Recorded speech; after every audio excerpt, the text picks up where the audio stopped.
Tunghayan po natin ang special coverage ng press briefing sa Palasyo ng Malacañang.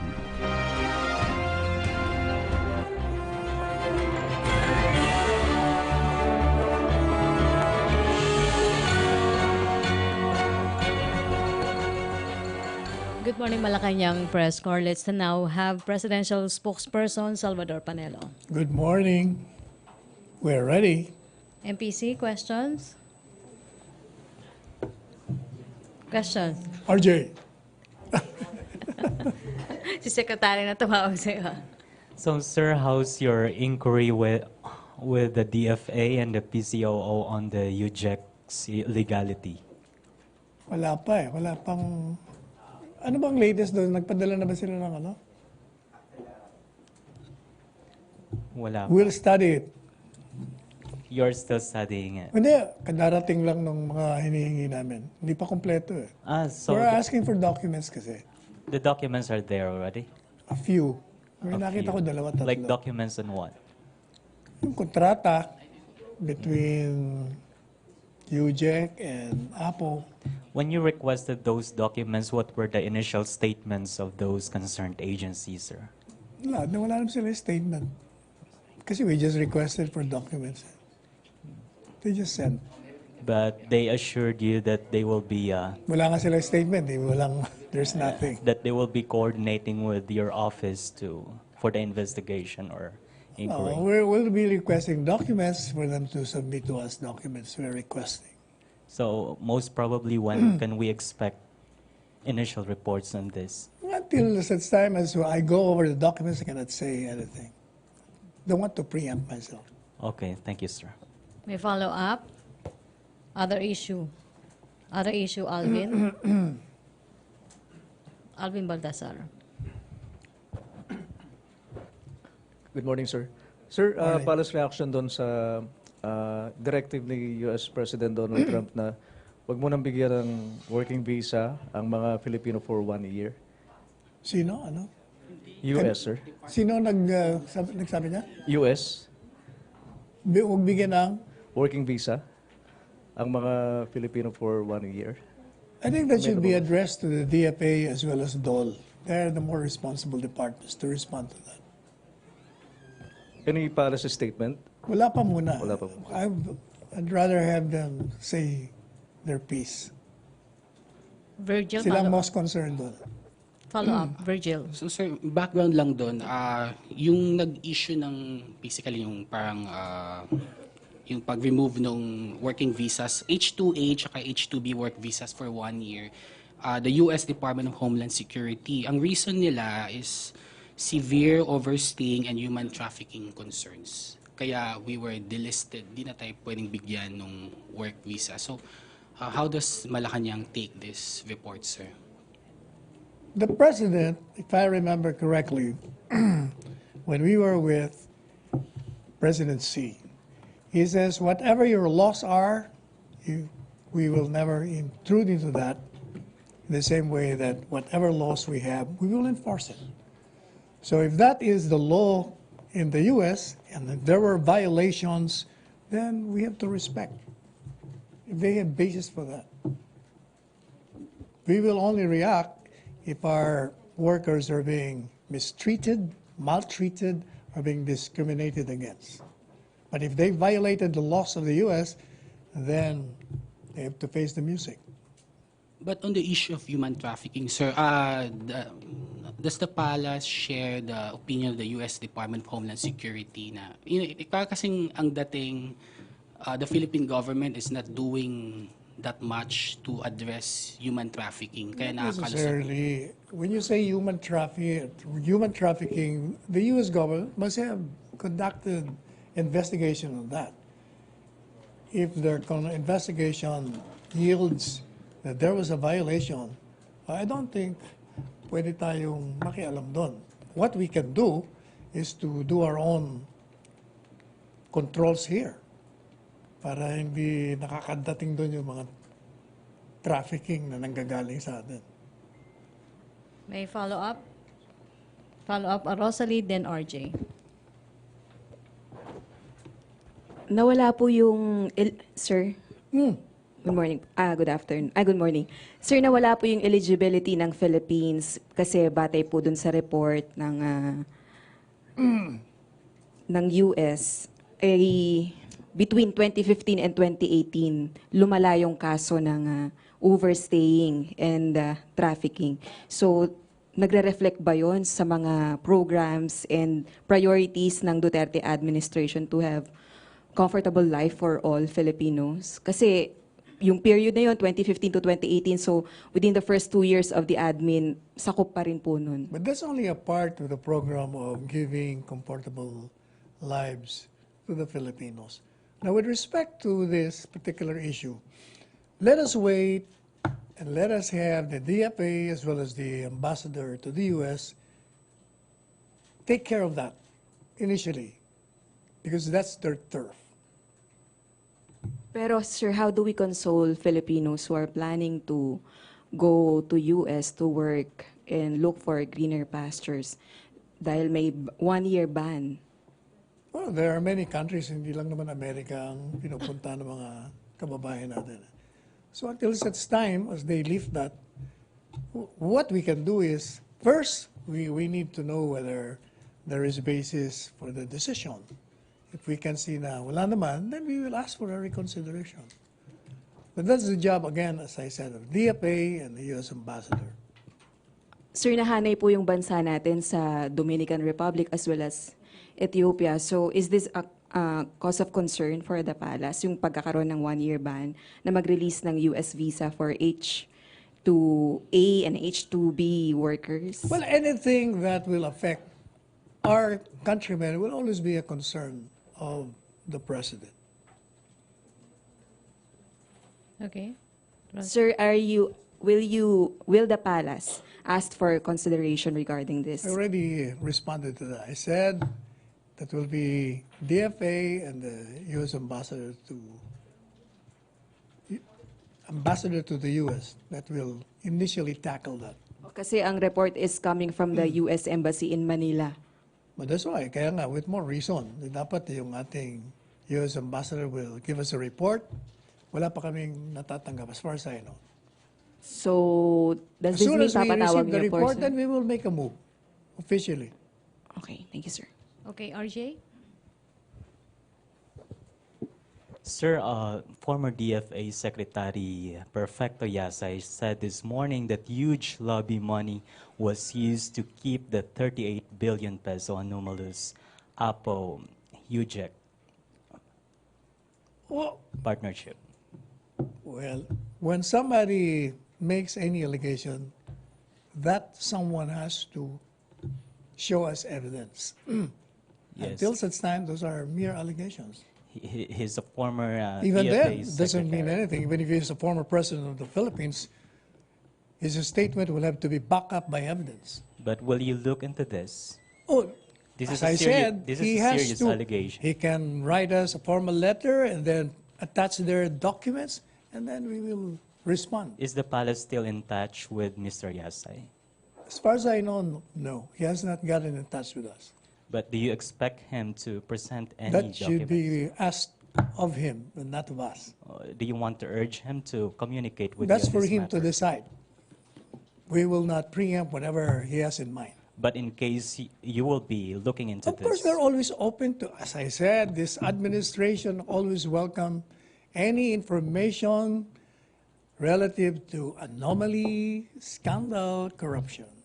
But you have to tell us thank you, sir. officially and with evidence to back up your allegation. Thank you. Okay, questions? MPC? Joyce Balancho?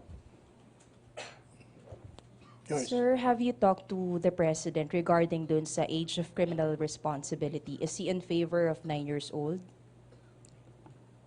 As I said yesterday, he has not made any statement on the age requirement. So you haven't talked to him yet, sir? No, about with it? respect to that, all he has been saying since the campaign is he wants that lowered. And we will leave that to the lawmakers. Okay. I was listening to the congressman who sponsors the bill, Liachon, And I think he sufficiently explained why the whys and the wherefores of that bill. He even says there is no, contrary to the misconception, that these children with criminal liability will not be imprisoned. They will be rehabilitated. I think the bill is more on directed against the criminals as well as the parents who allow their children to be used by criminal syndicates. May follow up? Tina Mendez. Sir, good morning. So, anong possible na middle ground for the Senate, for the Palace and Congress for the age, sir? Again, the president will not interfere because that's the lawmaker's job. Will not question that. Bahala sila. Basta gusto ni presidente, ayaw niya yung 15. Definitely. As such, sir, will the president certify this measure urgent? Barely 2 to 3 weeks na lang bago mag-recess. Will the president certify this as urgent? This measure?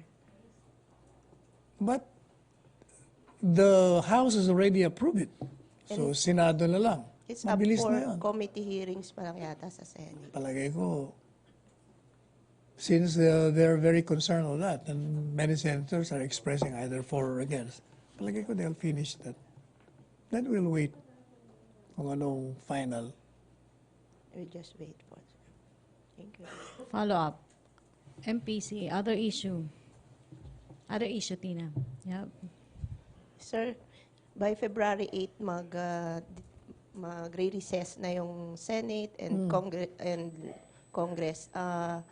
Magka-campaign mode na ang mga kandidato. Yeah. What's the plan of the president? Will he be going sa mga major political rallies of administration candidates? He has not bared his campaign plans or intentions. Most likely, he will be telling us during the cabinet meeting. Sa ngayon, wala pa siya sinasabi. Do we expect him to be present sa mga campaign ads ng major political candidates? Right now, although meron kasi pero hindi pa campaign. First, he doesn't have to attend his campaign rallies. You know why?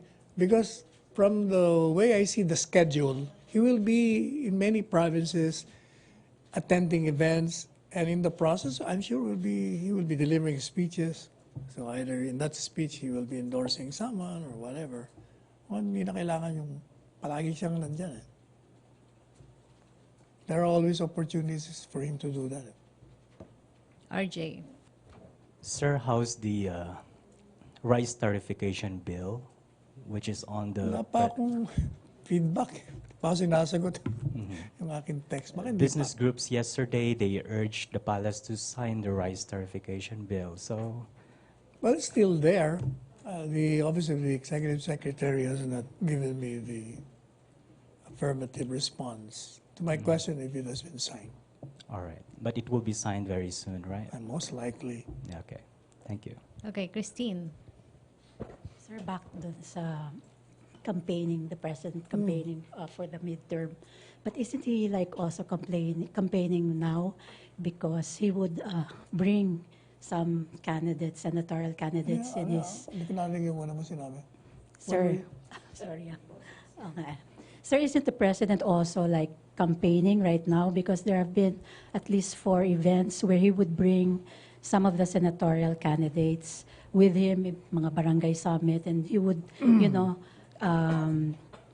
let the audience be aware that they're there and he would endorse them. So isn't he somehow campaigning for them right now? Number one, the assumption that he brings candidates is incorrect. He doesn't bring candidates. Those candidates happen to be there. These candidates are very creative. They know the schedule of the president, so they go there, and when the president sees them, if they see him, or if he sees them, kasi if he doesn't see them, he doesn't say anything eh. You notice, mga speeches niya. Tapos bigla, pag nakita niya, and then he says something good. Ganun siya eh. So, it's not intentional on his part. So it's just that they're... Magagaling lang yung mga kandidato marunong na. So he did not invite them to these No, events? he doesn't Yung mga do that barangay eh. summit because, No, he doesn't do that. Ibang style ni Presidente. Si Presidente, live and let live. Diyan ka, okay. Kung wala ka, okay ba rin? Okay sa kanya eh. Hindi siya, hindi siya ganon.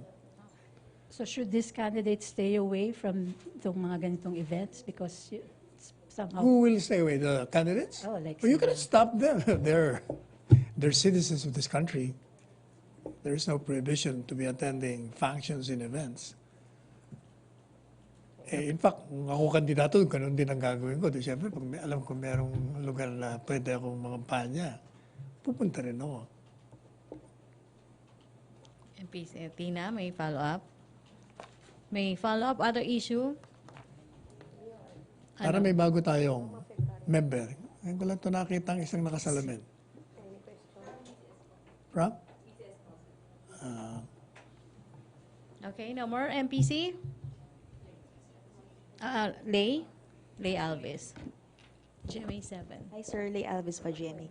Sir, may update na po ba dun sa Lifetime Cellphone Number Act? Ano yun? Parang ngayon ko lang narinig yun lang. Um, Ano ba yun? yeah. What's that all about? Lifetime Cellphone Act? Apo. Kahit nagpalit ka ng service provider, you get to keep your cell phone number. Hindi pa. I'll have to check on that. Parang hindi ko alam yun. Okay. Okay, MPC. Lifetime Cellphone Act. Okay, Nestor? Nakapas na ba yun sa Kongreso? Opo. Senado, hindi pa. House and Senate. House and Senate. Sige, I'll check on that. Sige. Okay, Daniel Manalastas. Sir, ano lang for the record, gaano po confident yung Palace na lulusot po yung BOL after po ng plebiscite kahapon? Well, I understand from what I gathered, the initial unofficial tally indicate that majority of yes have been cast in favor of BOL. And moreover, there was a survey conducted by the SWS saying that 79% of the Muslim population favor the passage of that law. So apparently, itong mga initial tally is validating that survey. Thank you, sir. Okay, may follow-up? No more? Virgil. Sir, may feedback from the President regarding his assessment of the first day ng plebiscite. Did he say anything? Wala. I haven't seen him. I haven't talked to him. But syempre, if the initial tally indicates the passage, then they would be pleased. Okay. MPC? Okay na? RJ. Sir, gaano ka confident ang palasyo that the Duterte-allied senatorial candidates will have magandang laban this coming midterm elections? Who are the Duterte senatorial candidates? Wala pa yatang official. Allied, I mean. Yung mga Duterte-allied senatorial candidates. Well, if these candidates present themselves to the electorate and the electorate respond affirmatively, pwede mananalo sila. Otherwise, hindi natin malaman eh. You know how... Some observers said that this can be a referendum on President Duterte. Yan ang sinasabi na. But to me, kahit na merong manalong oposisyon, the message is, this president has the approval of an overwhelming majority of Filipinos. Kung pinanalo kita, ibig sabihin ng electorate, suportahan mo yan. Hindi para kontrahin mo siya. Dahil approve nga namin ang performance niya. So we're voting for you to help him and not to destroy or to attack or to make a monkey wrench of his program. Yan ang magiging message yan. Hindi dahil pinanalo mo yung isang oposisyon dahil kontra ka. Otherwise, hindi consistent. Di ba? The logic will be, if you're voted into office, given the overwhelming mandate of this president, then the mandate for you is to cooperate with this president. Dahil gusto namin ang kanyang ginagawa. So anytime soon, we expect the president to endorse any of these guys? Again, as I said, style ni Presidente, hindi naman siya, pag nakita ka niya at gusto ka niya, he will endorse you. Pag hindi ka niya gusto, kahit makita ka niya, he will keep quiet. Diba? Yan ang style ni Presidente. Okay, thank you, RJ. Chona, last question na tayo kay Chona. Okay, Bernadette. Chona. Hi, sir. Sir, nakausap na po ba ni Presidente yung kanyang cabinet about his plan to talk peace with MILF Chairman Nur Miswari? Kasi sabi niya he will talk to Nur after the plebiscite of No, the BOM. cabinet has not met yet. Sa Feb 4 ba, Feb 6 pa kami. After that announcement, wala pa siyang sinabi ulit. But matagal niya na sinasabi yun, that he wants to talk with Nur. During cabinet meetings, sinasabi niya yan. Sir, can you give us kahit hindsight man lang kung ano yung i-offer niya kay Miswari? Wala siyang i-offer. Gusto niya marinig kung anong magiging stand ni Chairman Miswari. Kasi right now, kasi noon, ang feedback, he was against it. But apparently, he was non-committal on this particular plebiscite. Wala siyang sinabing pabor o kontra eh. Ang alam lang namin, because nakausap ko siyang personal, he is for federalism. Yun ang alam ko. Okay, last question na tayo kay Bernadette. Bernadette. Hi, sir. You said that the candidates just happened to be there po dun sa mga presidential events, sir. But They don't happens to be there. They went there on their own. Yeah, yeah. They really went there. They Yeah. always go, siguro tatanong, saan si Presidente ngayon? Yeah. So, kumbaga, parang hindi naman intentionally talaga na magkikita sila sa isang event, parang ganun, Oo. sir.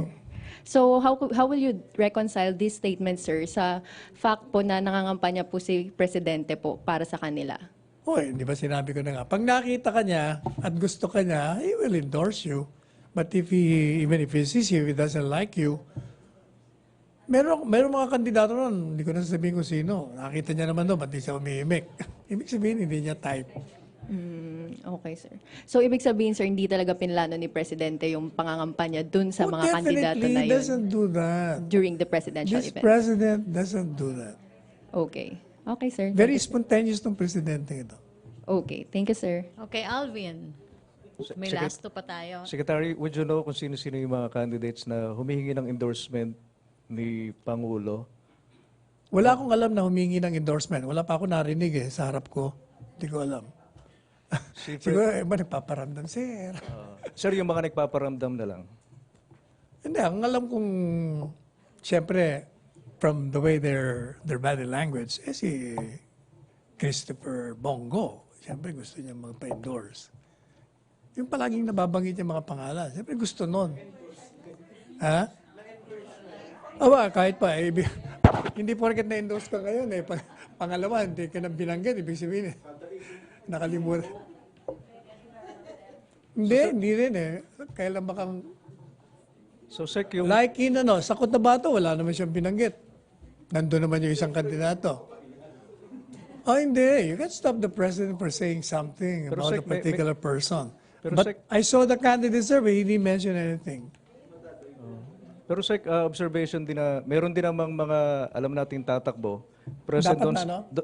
meron din namang mga tumatakbo. Hindi niya tatakbo, binabanggit. Nandun sa event, pero hindi niya nababanggit. Exactly, yun ang nga sinasabi ko. This president, if he doesn't want you, or hindi niya type na banggitin pangalan mo, hindi niya ginagawa. Okay. RJ, last question na tayo kay RJ. Sir, you don't see anything wrong with President Duterte endorsing candidates? No. There's Why? not. Well, is there a violation? No. Yung Comelec na nga nagsabi, there's no violation ng pag-endorse. Wala namang masama sa pag-endorse. Saka, sinasabi niya lang naman ng qualities nitong maman to. Gusto niyo, kung ayaw niya naman, di ba sabi niya, kung ayaw niya, diwag. Even if it's done on a national television, Yeah, like even a government television, Even then. government media. Even then, wala masama doon. All presidents do that. Mas grabe pa nga yung mga ito ibang klase ito dahil it doesn't. And there's nothing wrong with that, sir. There's nothing wrong with endorsing or praising someone who is running for the Senate. Okay, thank you. Okay, thank you, MPC. Wala nang question. Okay, thank you, Presidential Spokesperson Thank Salvador you. Panelo.